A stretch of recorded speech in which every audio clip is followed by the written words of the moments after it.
Pues comenzamos en el nombre del Padre, del Hijo y del Espíritu Santo. Amén. Ven Espíritu Santo, llena los corazones de tus fieles y enciende en ellos el fuego de tu amor. Envía Señor tu Espíritu y todo será creado y se renovará la faz de la tierra. Señor Jesús, que en esta noche queremos ofrecerte este curso de formación para que nos ilumines y nos dé la gracia de poder llevar esto a la práctica en nuestras comunidades más cercanas, donde prestamos nuestro servicio para todo el pueblo santo de Dios. Todo esto te lo pedimos, a ti que vives y reinas por los siglos de los siglos. Amén. En el nombre del Padre, del Hijo y del Espíritu Santo. Amén. Bueno, pues el tiempo es oro, hermanos, y hoy vamos a dar continuidad a nuestro curso de liturgia, que precisamente nos quedamos en la revisión de los objetos litúrgicos, que hoy precisamente lo vamos a ver en esta hora, y en la próxima hora vamos a hablar ya detalladamente sobre los leccionarios y el misal romano para la preparación de los diferentes esquemas de celebración litúrgica en la misa.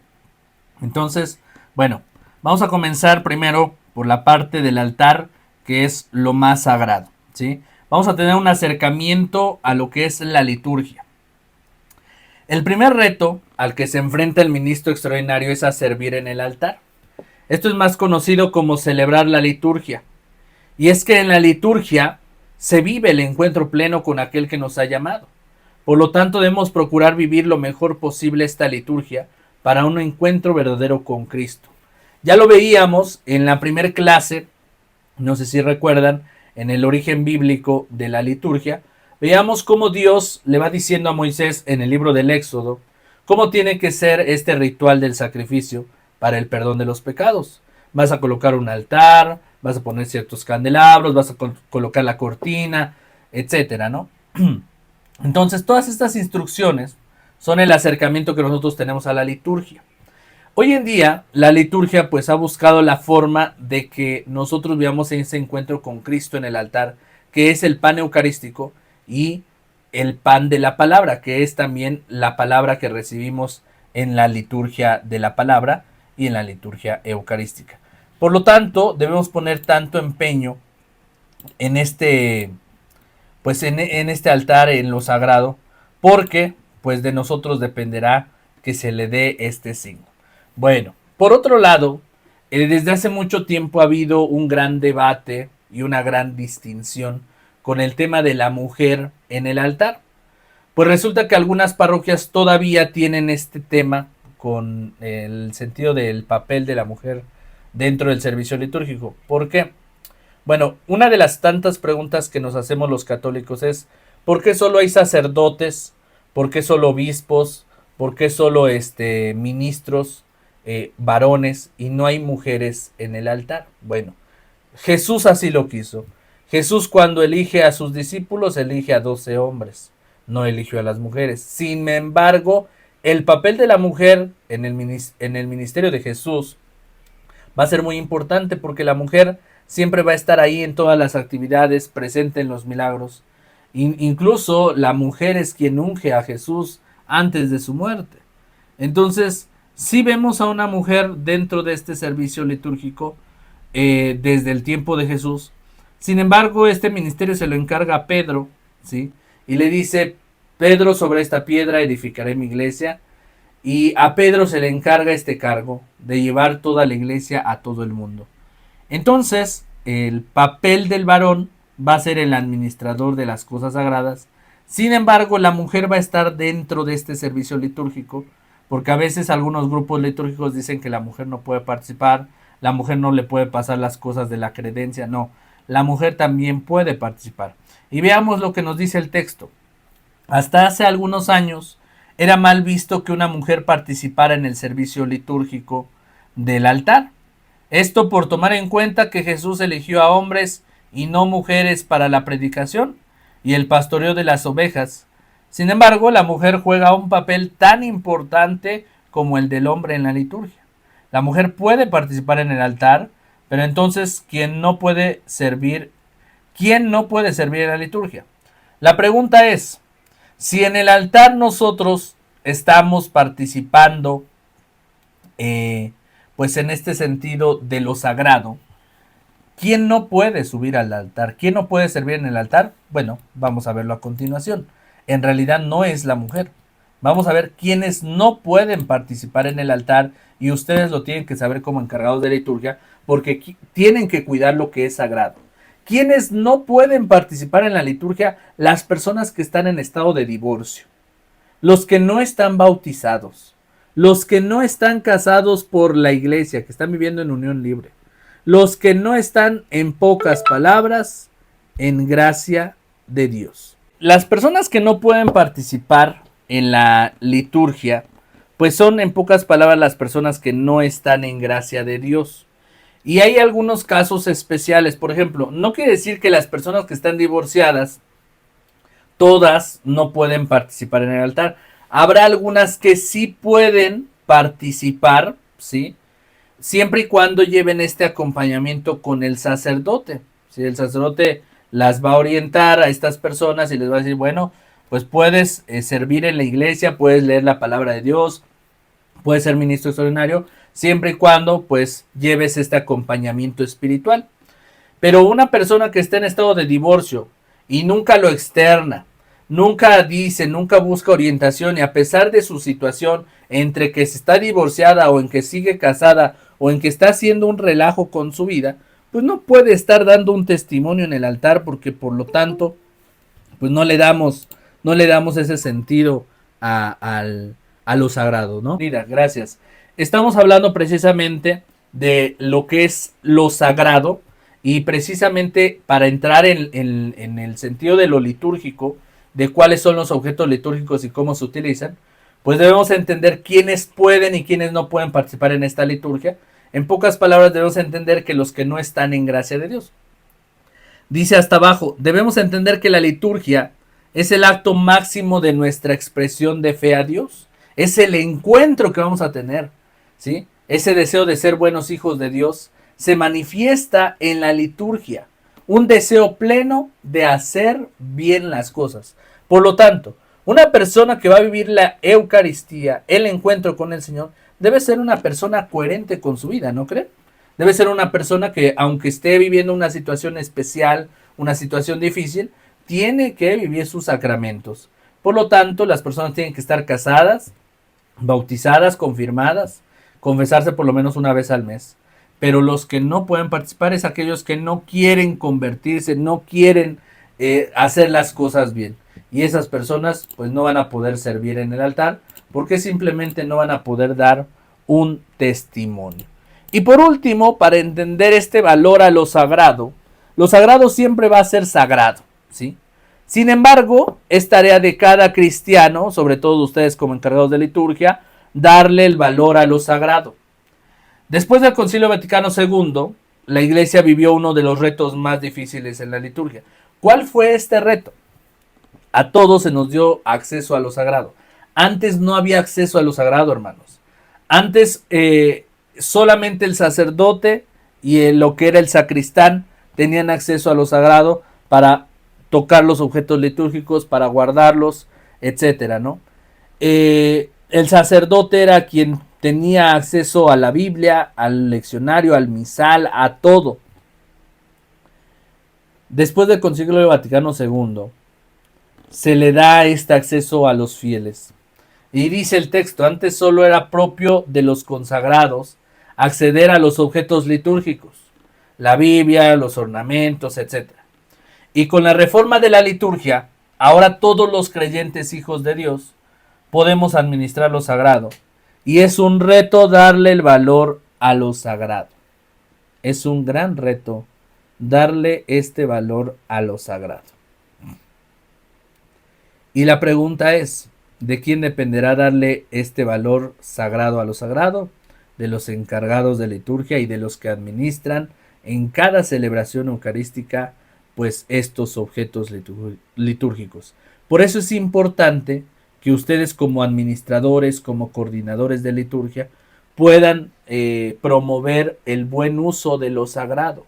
Primero entender por qué es sagrado. Entonces, vamos a ver en nuestra siguiente presentación, ¿sí?, qué es precisamente el servicio de cada uno de los objetos litúrgicos. A continuación les presento lo que es el ministro y la liturgia, ¿sí? Vamos a ir viendo objeto por objeto con respecto a su función, ¿sí? Para después pasar a lo que son los libros litúrgicos como el misal romano y los leccionarios. En el caso del paño de hombros que estamos viendo en pantalla, ¿sí? El paño de hombros, también llamado velo humeral, no es exclusivo del sacerdote. Lo puede utilizar un ministro extraordinario, lo puede utilizar un seminarista, lo puede usar una religiosa, una catequista, cuando vamos a tocar un objeto sagrado, como lo que es la mitra, ¿sí? Como lo que es el Santísimo, la custodia, ¿sí? Y para eso se utiliza, para trasladar algún objeto sagrado. Si bien el paño de hombros es utilizado por el sacerdote para portar el Santísimo Sacramento, especialmente durante la bendición o en procesiones, también puede ser usado por el diácono o en ocasiones por quienes asisten al obispo con la mitra y el báculo. El paño de hombros es un velo de tela, generalmente de unos 2 metros de largo por 50 centímetros de ancho, que se coloca sobre los hombros y la espalda del ministro, cubriendo sus manos para manipular con reverencia objetos sagrados como la custodia o el copón. Los usos comunes del paño de hombros son los siguientes. Transportar el Santísimo Sacramento. Se utiliza para llevar la custodia o el copón con la Eucaristía en procesiones o durante la bendición. Asistencia al obispo. Cuando hay misa con el obispo, ya sea que los monaguillos, el ministro extraordinario o cualquier otro ministro, asiste con el paño de hombros y para sostener la mitra y el báculo. También pueden utilizar el paño de hombros para sostener estos objetos sin tocarlos directamente con las manos. Y en ocasiones especiales, como por ejemplo, se puede utilizar en la exposición del Santísimo, en la dedicación de una iglesia o durante celebraciones litúrgicas solemnes. En resumen, el paño de hombros es un accesorio litúrgico utilizado por diferentes ministros en diversas celebraciones. No es exclusivo del sacerdote. Por ahí tenían alguna pregunta de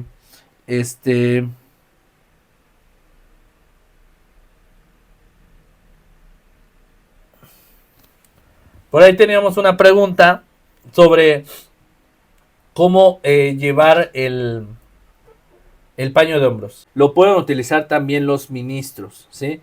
Y esto es importante aclararlo porque habrá ocasiones donde tengamos estas celebraciones de que si el paño de hombros lo pueden utilizar los monaguillos o no. Y bueno, comenzando con esta diferencia entre el paño de hombros y la capa pluvial, vamos a ver ahora lo que es la capa pluvial. La capa pluvial no es de un uso exclusivo del sacerdote. Si bien es una vestidura litúrgica que se asocia comúnmente a los sacerdotes y obispos, también puede ser utilizada por diáconos en ciertas celebraciones.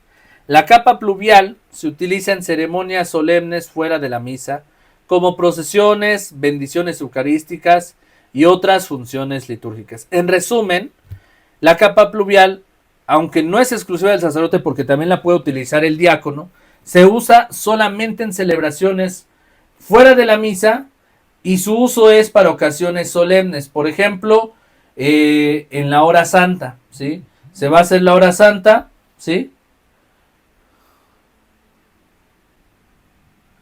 Se realiza la hora santa y después de la hora santa, dentro de la hora santa se coloca la capa pluvial precisamente para darle solemnidad. De hecho, la bendición con el Santísimo o la exposición del mismo se puede hacer sin la capa pluvial. La capa pluvial es un adorno litúrgico que hace la diferencia de que esta es una solemnidad. Entonces, queda claro que la capa pluvial la puede utilizar solamente el sacerdote o el diácono. En el caso del paño de hombros lo puede utilizar cualquier ministro, cualquier laico. Continuamos con lo que viene siendo otro objeto litúrgico en la administración de la liturgia, que es la custodia, también llamada ostensorio. Sirve para exponer y adorar la Eucaristía, es decir, la hostia consagrada a los fieles. Dentro de la custodia se coloca la hostia para que pueda ser vista y adorada por los creyentes. Este objeto litúrgico es un recipiente sagrado, usualmente de materiales preciosos, que permite que Cristo, presente en la Eucaristía, sea mostrado a la comunidad para la adoración y la oración. Más detalladamente, la custodia cumple las siguientes funciones. Son diferentes funciones, pero vamos a ver cuáles son. La exposición de la Eucaristía. La custodia es el recipiente que permite a los fieles ver la hostia consagrada, que se considera el cuerpo de Cristo para su adoración. También sirve para la adoración de los fieles. Al mostrar la Eucaristía en la custodia, se facilita la adoración y la oración de los fieles ante la presencia de Cristo. No es lo mismo adorar a Jesús en un copón a adorar a Jesús en la custodia. Precisamente la custodia tiene esta forma para que se pueda adorar correctamente. El elemento litúrgico, la custodia es un objeto litúrgico importante y su diseño y materiales pueden variar según la tradición y el simbolismo deseado. No quiere decir que siempre la custodia tenga que estar en esta forma, con estos rayos como de luz, sino que hay custodias que son sencillas, donde nada más viene el círculo de la hostia, ¿sí? Hay otras que, bueno, vienen más mejor diseñadas con un adorno mejor, etcétera, ¿no? Pero no quiere decir que tenga esa forma específica con los rayos de luz. Símbolo de Cristo. La custodia, especialmente cuando tiene forma de sol con rayos, representa a Cristo como el sol de justicia que ilumina a la humanidad. Sin embargo, no es necesario que la custodia siempre tenga estos rayos de luz. Protección de la Eucaristía. La custodia, además de permitir la adoración, también protege la hostia consagrada. Es decir, ¿podríamos exponer el Santísimo así? Sí, claro, pero lo mejor es darle esta dignidad en el objeto litúrgico que tenemos para acá. Bueno, vamos con otro objeto en el altar, que es el ambón, conocido como el púlpito o atril, para leer o cantar en las funciones litúrgicas de los dos situados normalmente uno y otro lado del altar mayor. Uno para la epístola y otro para el evangelio, o en algunas iglesias antiguas a los lados del coro. Este ambón, ¿sí?, se le debe dar la dignidad porque al final el ambón es también un altar. Es el altar de la palabra. En la liturgia de la Eucaristía tenemos dos altares, el altar de la palabra de Dios y el altar del cuerpo y sangre de Jesús. Y estos dos altares precisamente nos permiten esto, nos permiten poder comprender la sacralidad de lo que vamos a vivir en el encuentro con el Señor. Por eso es muy importante, hermanos, comprender en ese sentido el altar. Y el altar puede estar así, sin adornos, sin mantel, ¿sí? No hay alguna indicación litúrgica, simplemente el altar tiene que estar de manera sencilla colocado en el altar. Las vinajeras. Las vinajeras, como lo estamos viendo aquí en la imagen, son este objeto litúrgico precisamente utilizado para el vino y el agua. Ambos tienen que estar rellenados a 3/4 o según lo indique el sacerdote. Las vinajeras siempre van a tener que estarse vaciando cada semana o por lo menos cada que hay una celebración. No es correcto que se quede ahí el vino por más de un mes sin cambiarse, ¿sí? Estas vinajeras se tienen que estar lavando continuamente, sobre todo porque si nosotros dejamos tanto el vino como el agua, con el paso del tiempo pueden ocasionar algún tipo de hongo, humedad en la parte de abajo del recipiente, y esto pues es antihigiénico para la celebración. Estas vinajeras, siempre cuando se le pasan al sacerdote, es correcto que tomemos las vinajeras y las pasemos al altar, no pasar el platillo, ¿sí? Así como lo estamos viendo.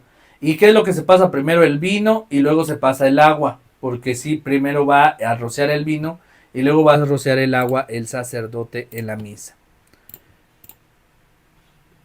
Por otro lado tenemos lo que es el incensario.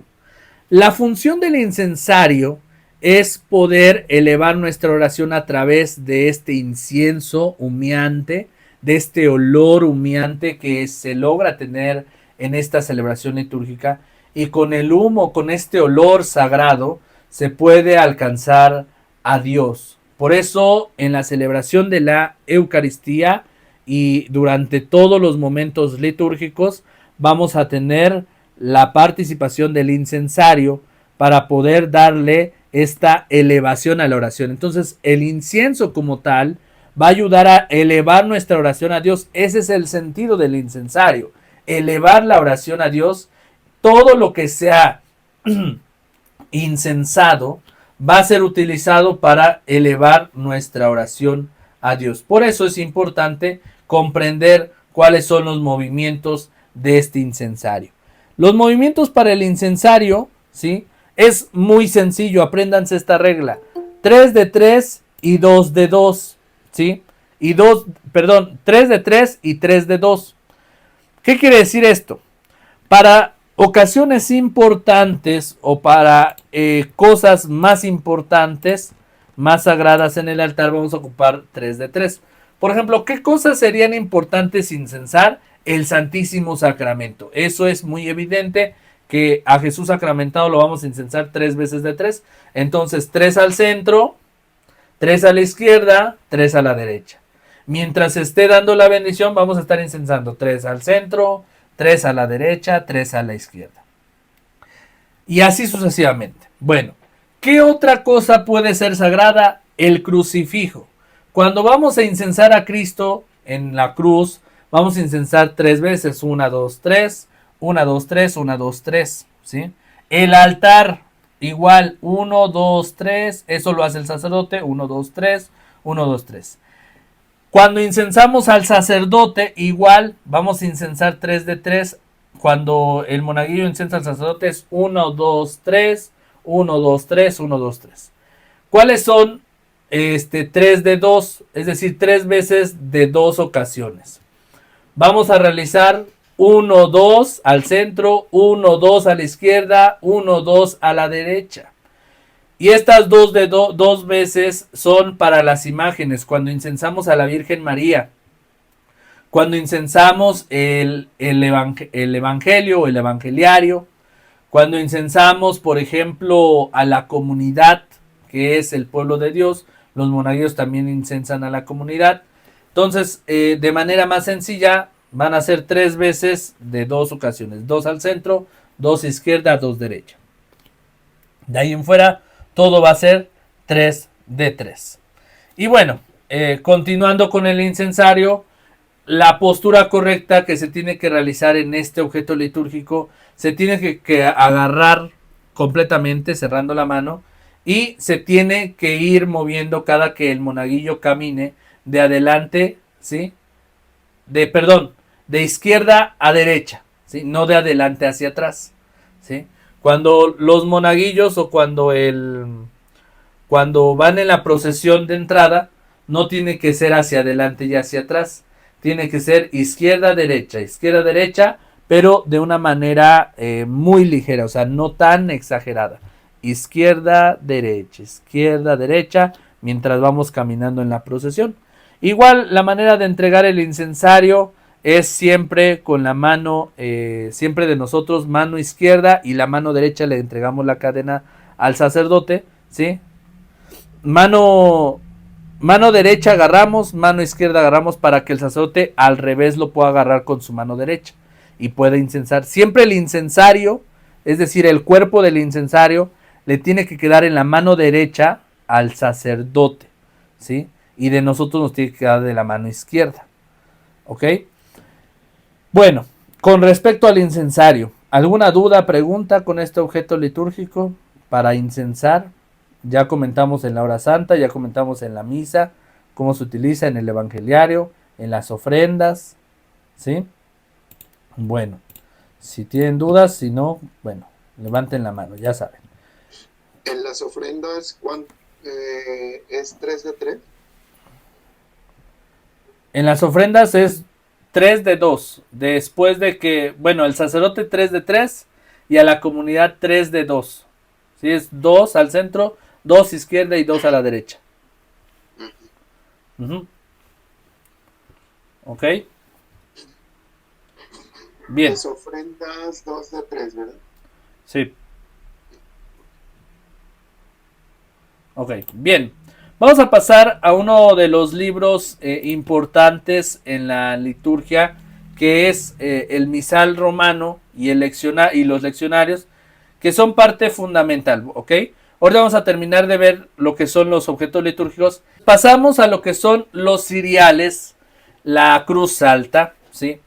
Miren, anteriormente la cruz alta era el objeto más sencillo de todos, más sencillo. ¿Por qué? Porque la cruz alta solamente era la procesión de entrada y en la procesión de salida y punto. Hoy en día se ha optado en la liturgia que la cruz alta tenga más movimientos dentro del altar. Es decir, que la cruz alta también va a participar en el momento del evangelio. Cuando el sacerdote lee el evangelio, se puede colocar la cruz alta atrás del sacerdote, ¿sí? Entonces, en el momento del evangelio, pueden pasar los ciriales y la cruz alta frente al altar, hacen reverencia, la cruz alta se coloca atrás del sacerdote, los dos ciriales como de costumbre al lado del ambón, y el incensario con la naveta pues al lado derecho del sacerdote para poder incensar el evangeliario.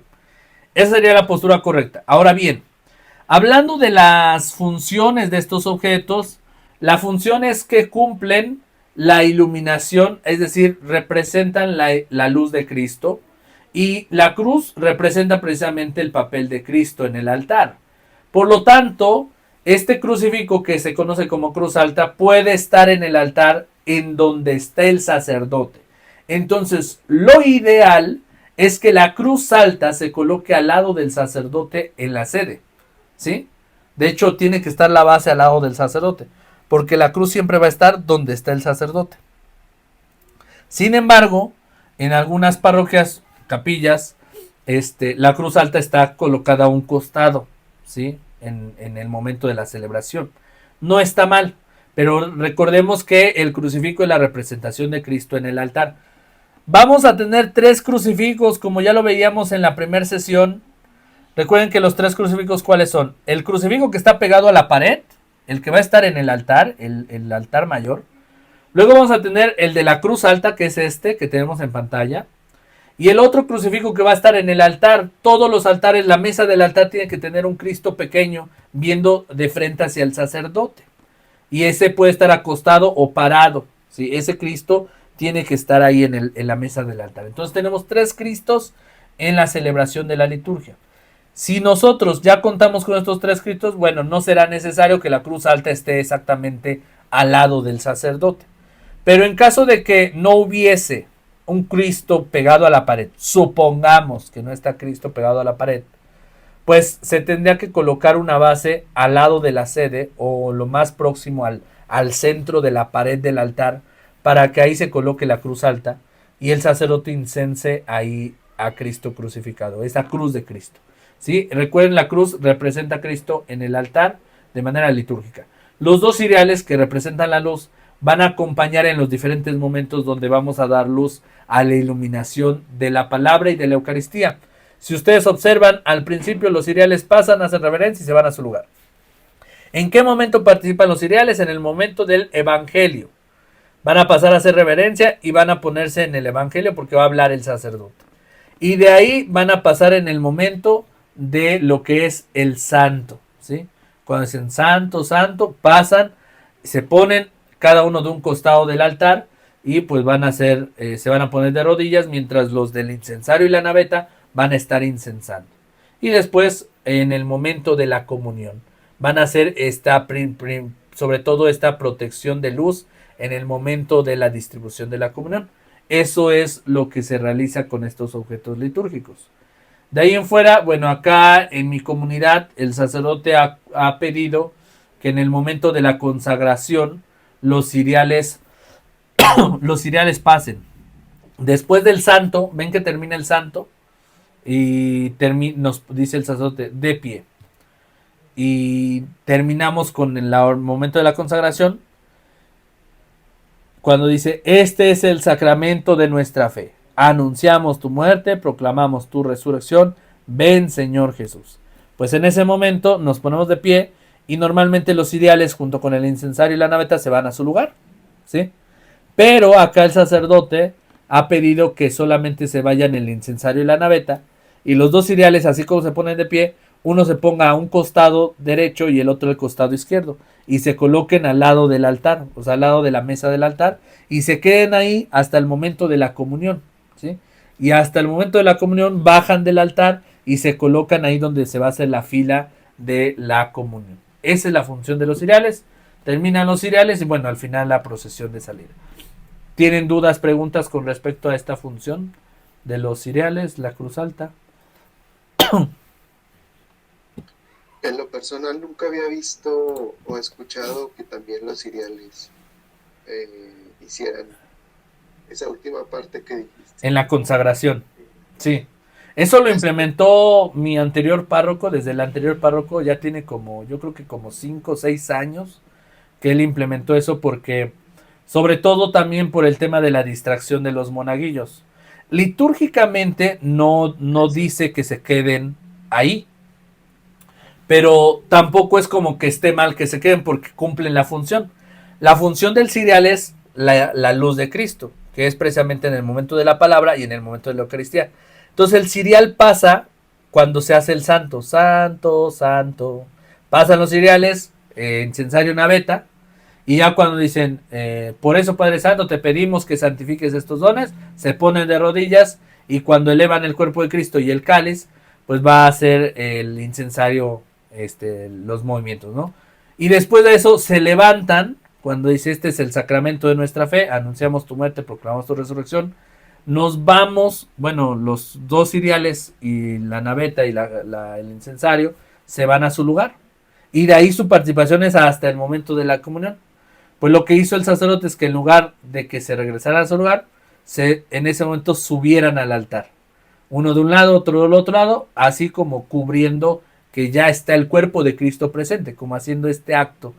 Y los dos monaguillos viendo de frente al altar, ¿sí?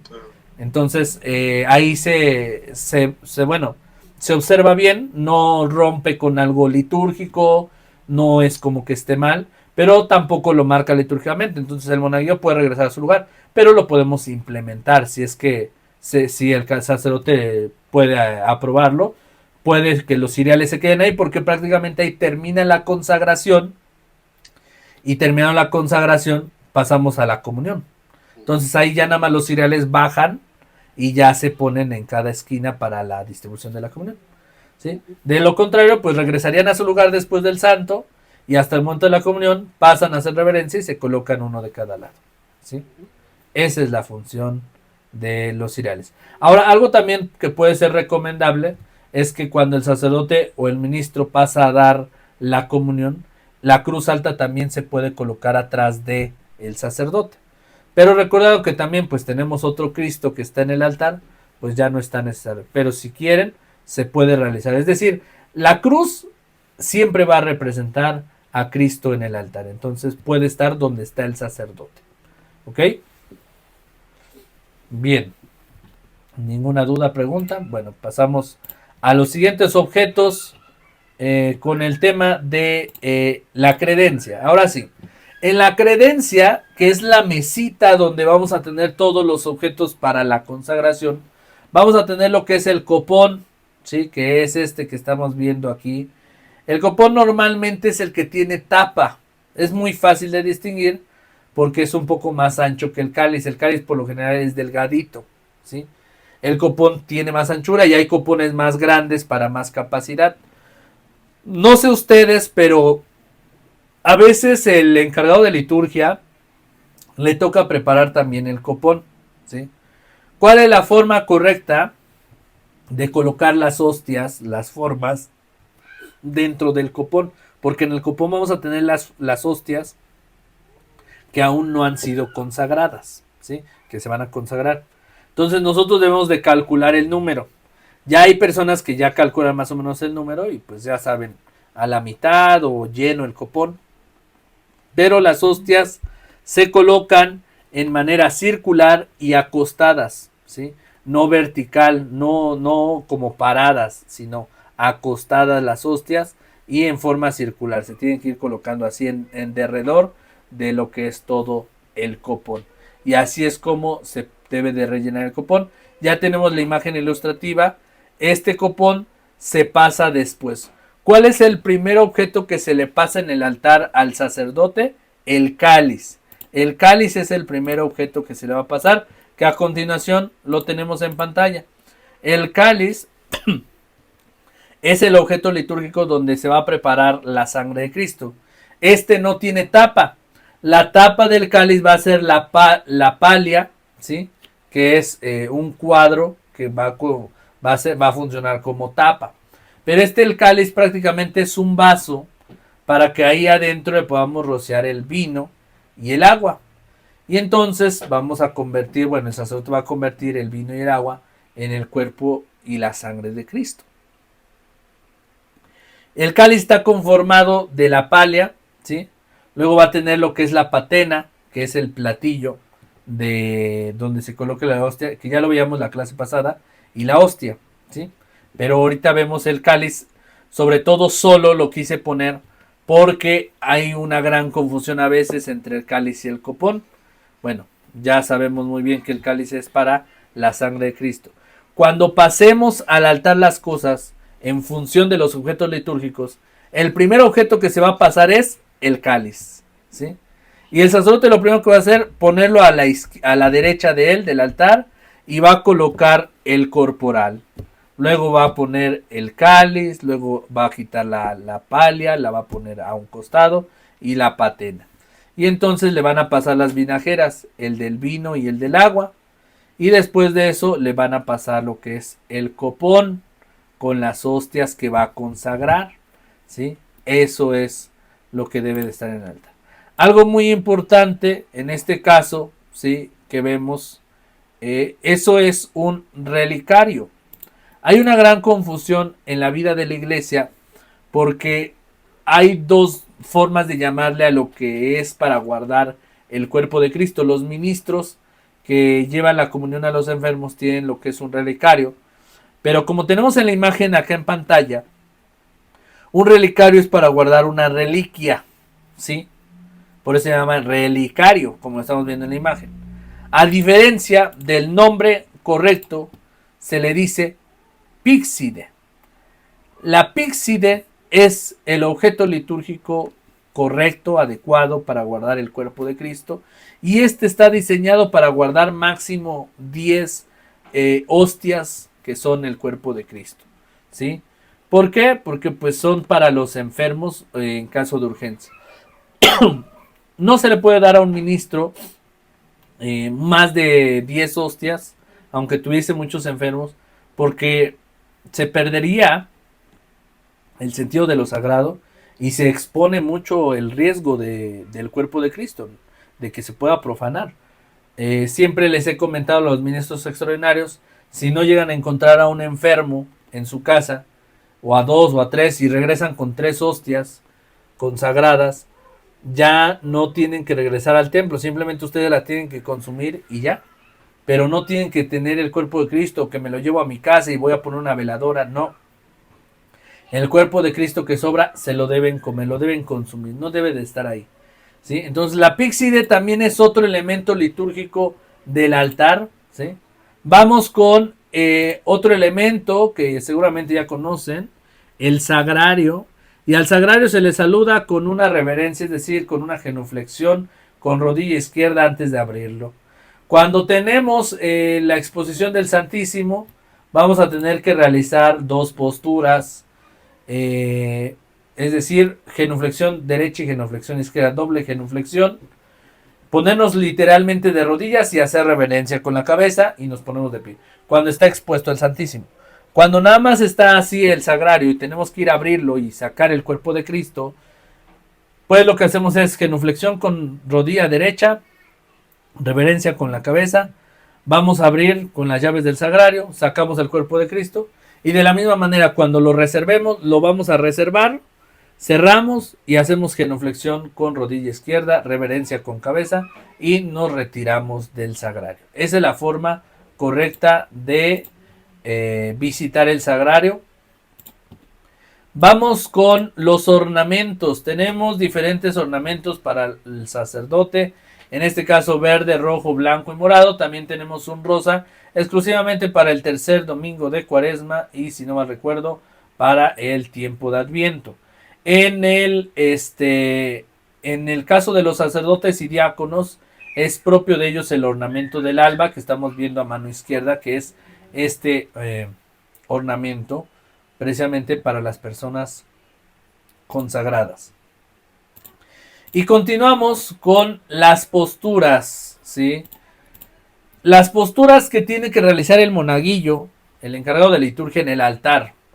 Hay que tomar mucho en cuenta el tema de las manos, ¿sí? El ministro, normalmente, que es el sacerdote, va a extender las manos cada que dice oremos, o cuando está en la consagración, Dios Todopoderoso, que santificaste las cosas, y todo el tiempo casi va a estar con las manos extendidas.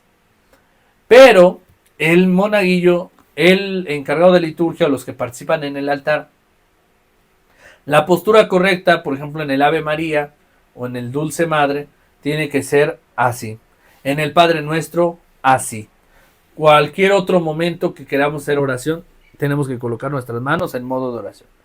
Pero ¿por qué el sacerdote realiza las manos extendidas? En la liturgia, el misal romano, como ahorita lo veremos en la segunda sesión, es que el sacerdote tiene que estar de manos extendidas porque el sacerdote recibe la oración del pueblo.